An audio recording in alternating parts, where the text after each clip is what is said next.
Sobat Football United, Assalamualaikum. Jumpa lagi Football United, ringan amatiran ala gua. Yes, Manchester United ke semifinal Carabao.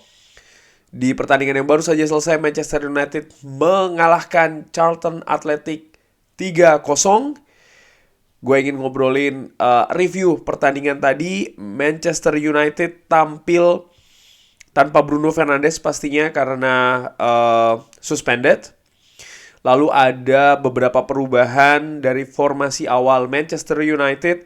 Ada Tommy Heaton yang tampil di sana sesuai dengan yang gue perkirakan. Lalu di kanan ternyata Diogo Dalot yang diberikan kepercayaan oleh Erik ten Hag. Duet back tengah seperti yang gue perkirakan, Harry Maguire dengan Lisandro Martinez. Tyrell Malacia ada di kiri, Luke Shaw diistirahatkan. Pivot ada Scott McTominay dan Fred. Yang menarik di gelandang serang nih, ada Anthony, Alejandro Garnacho, dan di posisi nomor 10 adalah Kobbie Mainoo. Dan yang menempati striker di depan adalah Elanga. Sepintas kalau menurut gua, nampaknya ini bermain dengan lebih kecenderungan sih ke 4-3-3. Jadi trio lini tengah ini diisi oleh Fred, McTominay, dan juga Mainoo. Sementara Elanga, Anthony, dan juga Garnacho ini mengisi 3 di depan. Manchester United di awal babak pertama tampil dominan. Charlton Athletic ini bermain dengan 5 back yang sangat jarang naik. Dan mereka mengandalkan transisi yang cepat dari bertahan ke menyerang. Pemain belakang Manchester United menurut gue di babak pertama tampil solid walau ada beberapa kesalahan minor dan juga beberapa momentum di mana beberapa pemain Manchester United di belakang, either itu Lisandro Martinez ataupun juga Harry Maguire, ini kehilangan fokus. Ada beberapa waktu tadi ya, sehingga Charlton Athletic bisa mendapatkan beberapa momen ketika para pemainnya ini lepas ya dari lini belakang Manchester United, tapi bisa dinetralkan oleh pemain lainnya. Jadi ada seperti kayak berlapis juga nih lini pertahanan Manchester United. Di sisi lain juga kualitas lini depan Charlton gua nilai ini memang pas-pasan ya. Mereka juga datang dari League One. Menghadapi 5 back yang cukup rapat, sangat rapat bahkan, Manchester United kesulitan untuk mendapatkan peluang. Tadi banyak sekali aksi-aksi individu, utamanya dari sayap. Dari Garnacho cukup sering melakukan penetrasi di dribbling, tapi masih belum bisa mendapatkan momentum atau bahkan peluang. Pun juga Anthony tadi berusaha melakukan penetrasi dribbling juga dari sisi kanan.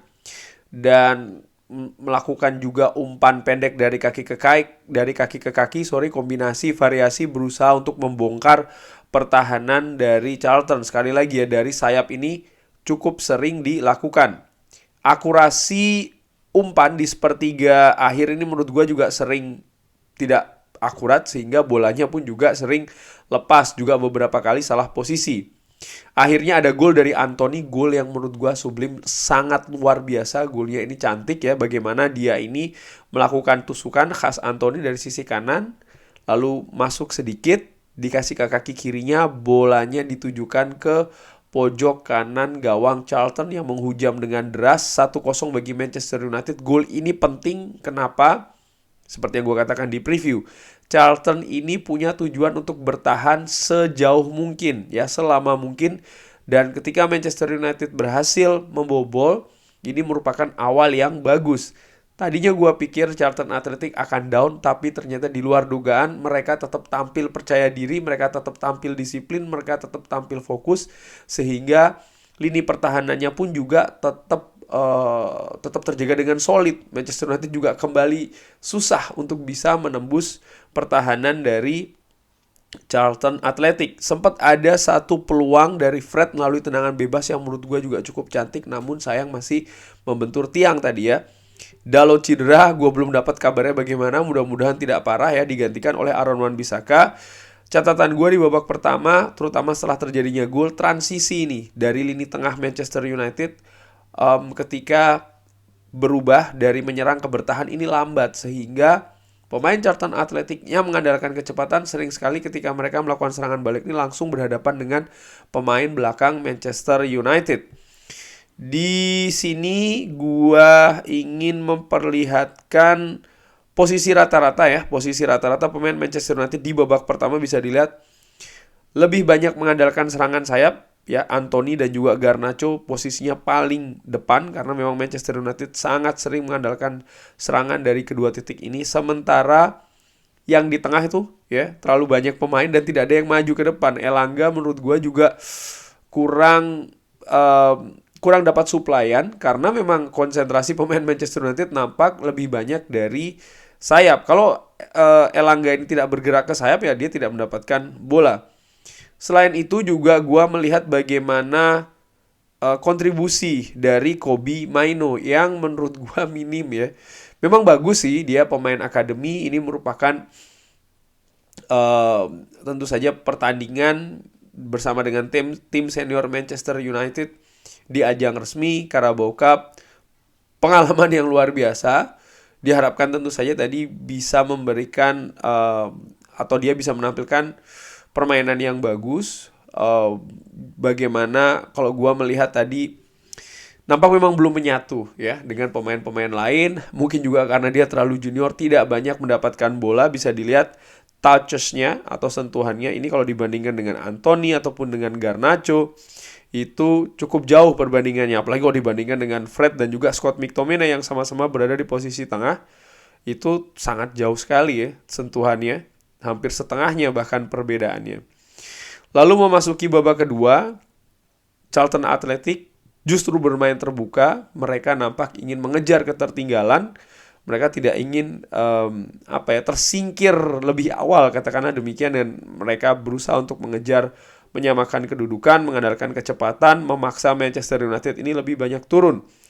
Transisi Manchester United dari bertahan ke menyerang ini juga menurut gue tidak lancar. Peran dari Mainoo ini semakin minim, lebih minim daripada babak pertama.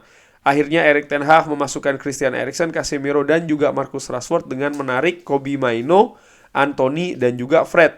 Nampak Erik ten Hag ini ingin mencari gol kedua atau ya ingin mengamankan keadaan, mengamankan tiket semifinal sehingga ya pemain-pemain intinya dimasukkan ya, sekaligus juga menghentikan possession dari Charlton. Scott McTominay di formasi yang baru di babak kedua tadi ini didorong ke depan, Marcus Rashford sebagai ujung tombak dan Anthony Elanga digeser ke kanan. Di babak kedua catatan gue, agresivitas Charlton ini sangat menyulitkan Manchester United. Mereka lebih banyak menang duel di lapangan tengah sampai dengan Casemiro masuk. Sebelumnya mereka sangat dominan. Hanya saja memang mereka kesulitan untuk bisa menembus lini pertahanan Manchester United yang memang tampil bagus. Dan sekali lagi gue ulangi, kualitas dari Charlton yang memang dari League One ya, sekali lagi ini memang berbeda. Walaupun demikian sempat ada beberapa momentum dan peluang didapat ya oleh Charlton, tapi sangat minor. Manchester United pun juga demikian, mendapati momentum dan juga peluang yang minim, tapi tidak tenang, menurut gue kurang tenang di depan, maupun juga kadang penyelamatan dari kiper Charlton sehingga gol kedua tidak didapatkan. Pellistri akhirnya masuk. Pellistri masuk merubah keadaan nih, terutamanya di sisi kanan yang gue lihat lebih hidup. Lalu ada assist ke Marcus Rashford tidak lama bahkan ya, dan boom 2-0. Lagi-lagi Marcus Rashford finishingnya tenang dan classy. 2-0 ini kill the game ya. Bahkan setelahnya beberapa saat kemudian Casemiro yang gue lihat posisinya lebih maju ke depan berhasil memberikan assist bagi Marcus Rashford mencetak gol kedua di penghujung babak kedua, di mana konsentrasi juga dari Charlton ini sudah menurun. Mereka fokusnya menyerang, meninggalkan banyak lubang di belakang dan mampu dimanfaatkan oleh pemain Manchester United, utamanya Marcus Rashford. 3-0, finishing yang tajam, tiket ke semifinal untuk Manchester United digenggam. Secara keseluruhan menurut gua ya inilah Carabao Cup, memang unik. Tim dari divisi bawah ya cukup sering menyulitkan tim divisi atasnya ya. Dan Manchester United yang tampil tanpa Bruno Fernandes ini terlihat berbeda. Namun di pertandingan tadi gue juga melihat beberapa poin positif. Pemain muda dan juga beberapa pemain cadangan ini mendapatkan menit bermain yang banyak. Ada perubahan taktik, ada perubahan posisi pemain, ada rotasi di sana. Meski tidak bermain sangat dominan, tapi Manchester United menurut gue tampil solid ya, utamanya lini belakang dalam menghalau determinasi dan juga agresivitas Charlton yang cukup tinggi.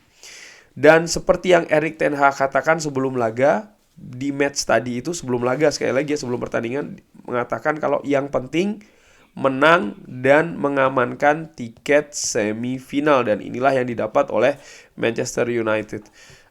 Statistik Manchester United terlihat memang sangat dominan di ball possession maupun juga total shots, tapi dari 21 total shot bisa dilihat yang on target hanya 5. Memang kurang tajam menurut gue. Ini juga merupakan PR terutama sebelum masuknya Marcus Rashford. Dan sebelum gue akhiri di preview, gue tebak-tebak ringan amatiran 3-0, dan memang skornya tadi 3-0, tapi ini hanya kebetulan saja.